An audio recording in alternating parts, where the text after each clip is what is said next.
那么马上520赖清德要就职1周年哈，陆委会说呢，不排除老共在520会军演，然后呢进行政治宣传啊，会不会不知道了？不过我想陆委会可能就先打消毒针了哈。那这个如果先打预防针，如果呢老共军演，你看我们猜到了，老共如果没有军演，你看看我们讲他就不来了啊。好，那么这个中国大陆要办海峡论坛啊，陆委会说这叫做统战平台。说地方政府不要出席啊。那虽然讲建议了，其实也就听说已经有地方县长要申请要申请的但是呢，陆委会已经说呢不可以不要去那其实海峡论坛我没去过，但据说就是一个1万多个人大拜拜了哈。那这个你看每一就有地方县市申请了，陆委会说不建议不鼓励其实就是你不要去了那另外 TBS 里面做了一个民调了就是520，其实不只有 TBS 做了好几个基金会或者什么媒体也有做了那就是呢对两岸赖清德两岸关系满不满意满意的只有36%，不满意的58%。不过看起来36%就是民进党基本盘嘛，还是蛮稳的。好，民进党做的这个周年的民调呢，那国防这个主权、外交、韧性、两岸其实满意度都过半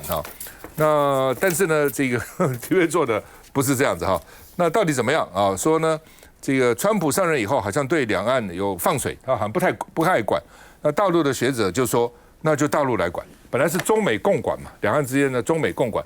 美国不管，美国管大陆是那他来管，那他能够管吗？他会管吗？他怎么管呢？看一下。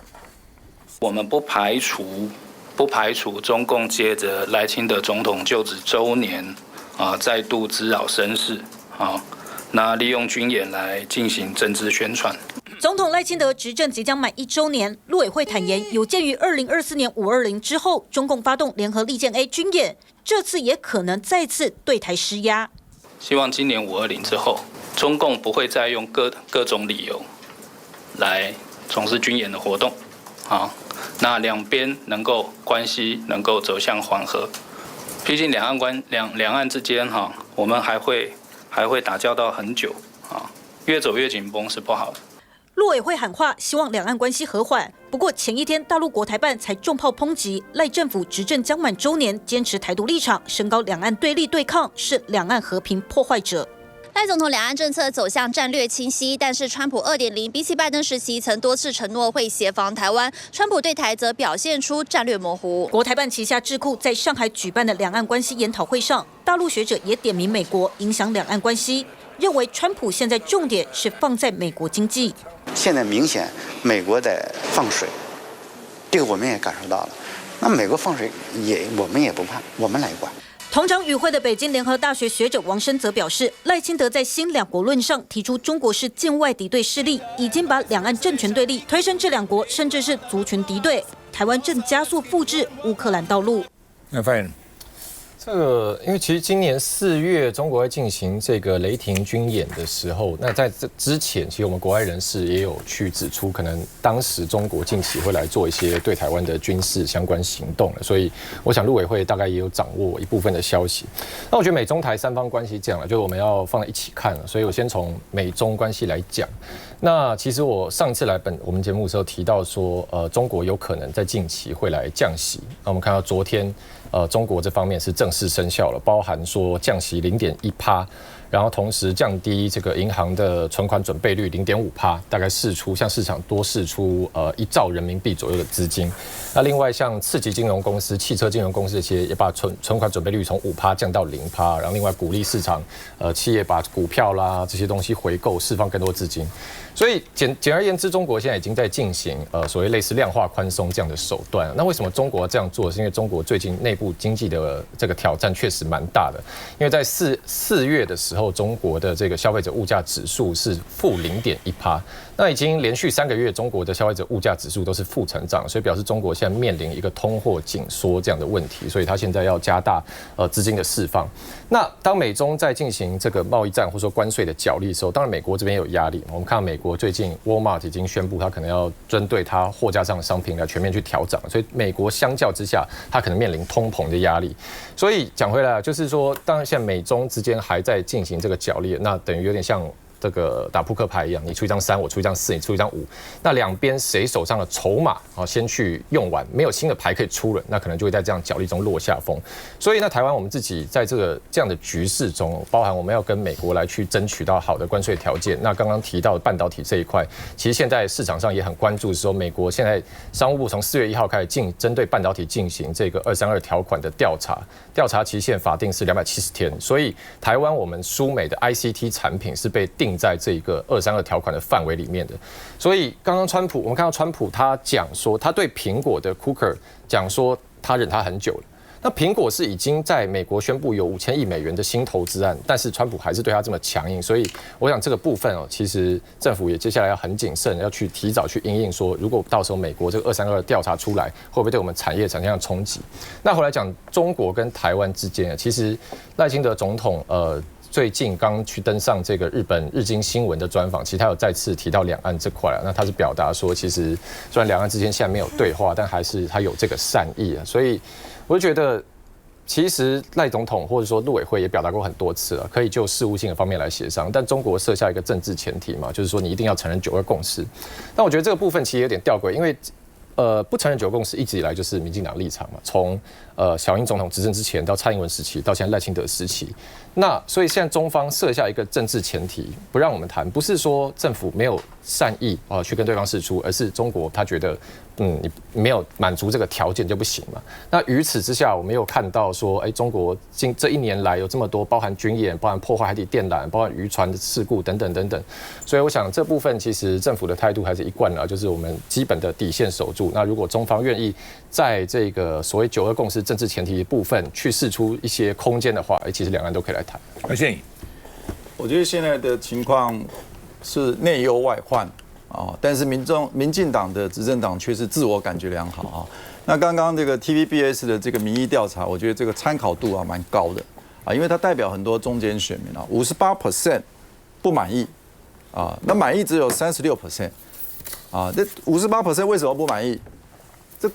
我们的两岸关系现在呢就是越来越紧张嘛，那军机演习越来越多，这人民怎么会满意？外患还有什么高关税，对不对？那关税还没有谈出一个结果，人家中美都已经谈了，我们的高关税还没有解汇率马上台币就这样子大幅升值那我们的很多出口商连避险都来不及。你看内忧加外患那赖政府在做什么？现在还在弄大罢免，你觉得这个满意度会高吗？但是我觉得非常担心的是什么？我觉得非常担心的是，我看这个民进党，刚刚赵大哥秀了这个民进党的他自己的这个民意调查，却是相当满意，而且这个满意这个不是超过一半60%我看了我都吓一跳，这个是何等好的成绩，怎么会跟 TVBS 的差这么多呢？ TVBS 只有36%满意，他的是将近2倍6%以上，所以我觉得这是一个内忧外患，民众已经觉得说怎么办，台湾的未来怎么办的时候，但是民进党政府却觉得自我感觉良好。你看我端出来的数字非常好非常满意，大家都满意，所以呢继续干继续做。我觉得这个是台湾最严重的一个危机台湾现在已经变成就是说，信者恒信，不信者恒不信，总是有1/3的人就反正你民进党政府做什么，我就是跟着走就。但是大部分人民，大部分6-7成的人民，其实对现况是非常担忧的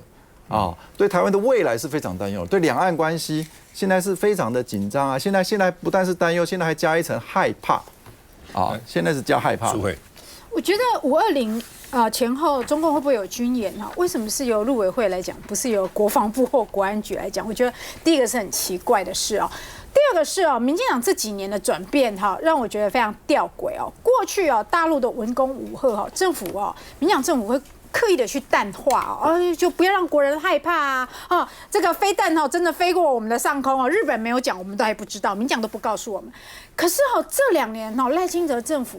是刻意的去营造这种恶意氛围，而且去放大这种恶意氛围，没有都跟你讲有像去年选举的时候，前年明明是发射卫星，他就要跟你讲成发射飞弹，到时候跟你讲说拍谁了，我英文比较烂写错了然后去年12月的时候，大家记不记得路透社啊，这个里应外合，一直说有军演，结果呢，我们这边等军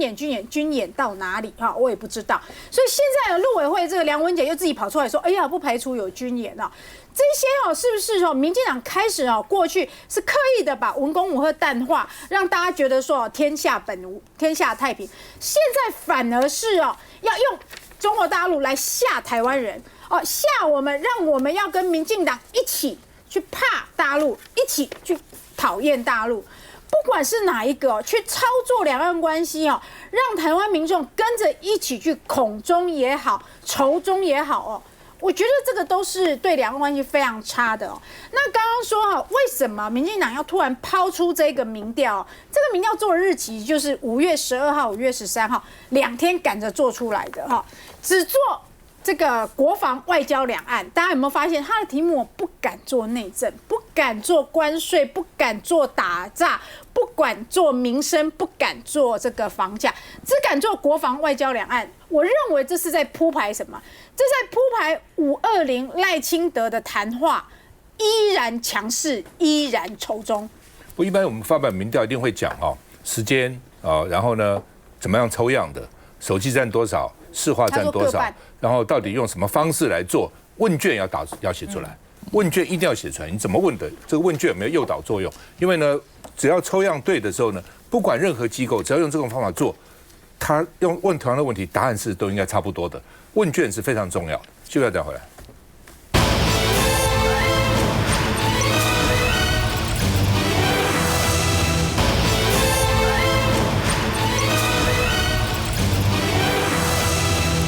好，因为520快到了所以呢，周荣泰提出5大行动20项的进行式因为别人说不知道内阁做什么，我做很多事情了5大行动那另外呢，今天因为周岁记者会说很穷那经费不足，所以呢，本来应该有个大蛋糕的，现在只有杯子蛋糕只有杯子蛋糕，请这些记者吃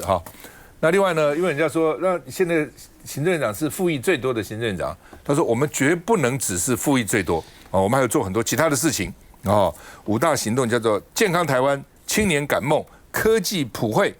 均衡发展、安全韧性所以呢，现在要包括青年圆梦基金、扩大文化币租金辅助等等都是行政要做的事情那另外呢，这个总预算财政划分法也要提释宪，周荣泰说也可能有其他的途径反正可以的途径我们都用了，释宪是其中之一等等，可能也有其他途径那另外呢，这个大罢免以后呢才提重大法案吗？你现在为什么不提呢？罢免后把罢免到国民党几个？那你立法院你占多数才提吗？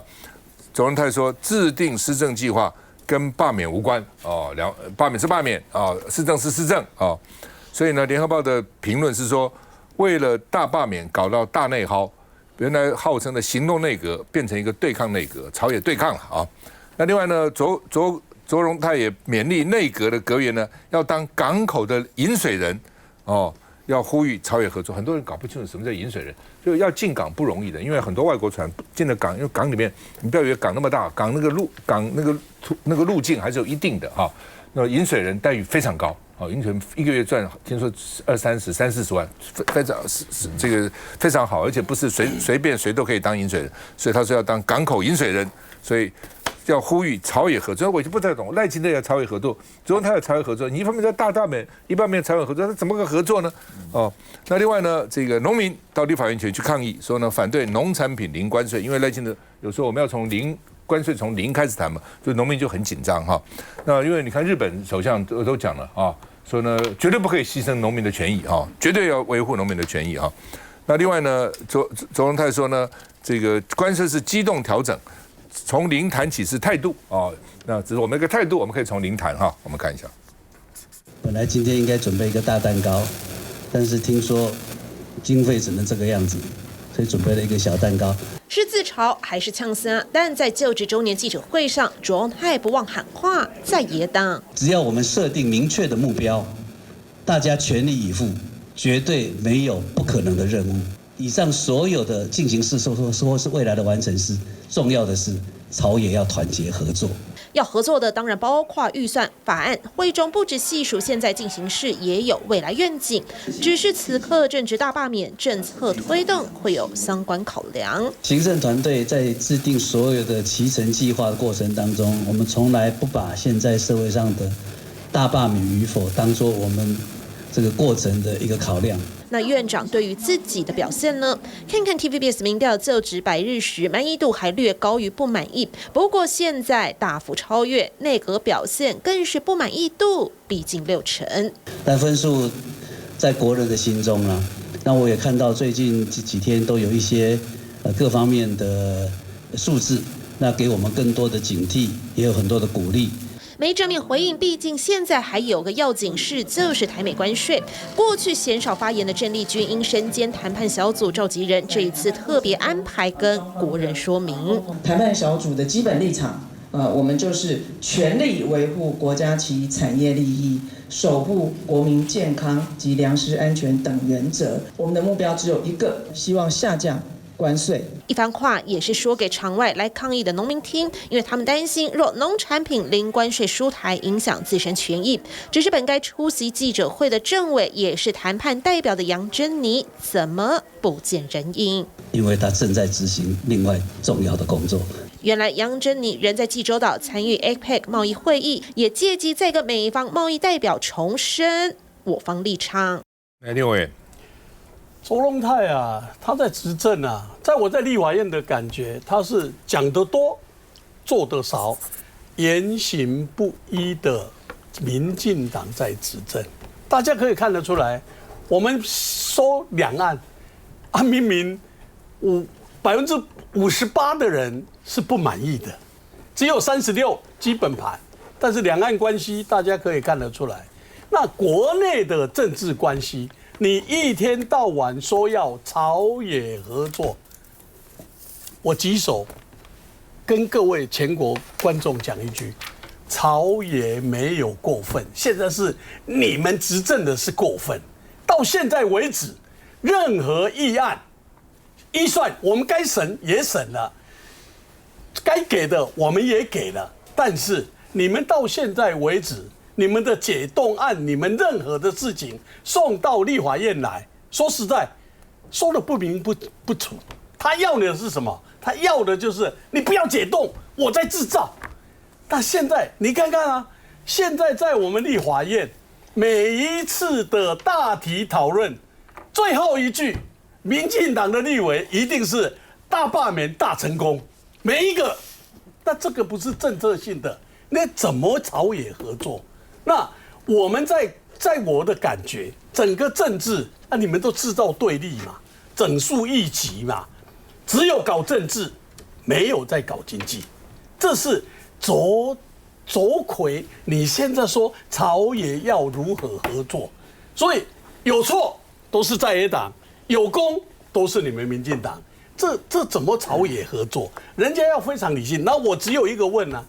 两岸关系不好，观光当然就是不好。你不是说你们上任以后，观光就会飞黄腾达，就会生意非常，让老百姓觉得很快乐吗？现在快乐到现在观光产业变成凄惨的惨呐，观光产业。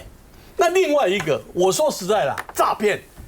卓院长你自己不晓得吗？民调里面将近60%的人对于台湾你们在执政的这些诈骗，说实在的，我举例，2月份只有1万多件，3月份16000多件，成长54.5%。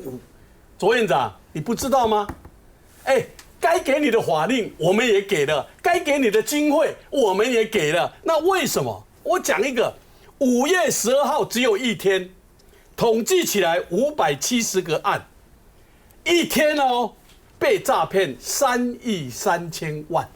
可怜呢。所以卓院长，你说朝野如何合作？到现在为止，我们真的啊，我们从来做任何事，像我们做的现在核管法，这是在帮你们执政党在做预备动作。我们这个核管法里面设定的法令是德是什么？台电公司可以提出申请，有核管委员会来核准。你要申请你就申请，你不申请不核准是你的执政之权利。所以我是觉得有时候我听到什么小蛋糕啦，没有卫生纸，我每一次听到这些，堂堂一个行政院长讲出这种昧着良心、表里不一的这种做法，这不是中华民国的行政院长应该讲。所以我是觉得卓院长你真的好自为之啦。卓荣泰简直就是现代的公孙弘。公孙弘是谁？卓荣泰如果忘了，去 Google 一下，《史记》里面记载的公孙弘，他3度啊，就是位列，他位列3公之列。但是呢，平常呢要见自己的王主子的时候呢，穿着破破烂烂的衣服，那叫公孙布备。就是明明呢，你耳奉耳禄甚高。明明你坐在金山银山上头，但是摆出来要一副呢节俭简朴，除了节俭简朴之外呢，啥都没有，完完全全现代公孙弘。那这种的戏呢，要演到时候，就我说了，就是偶尔演一演呢，去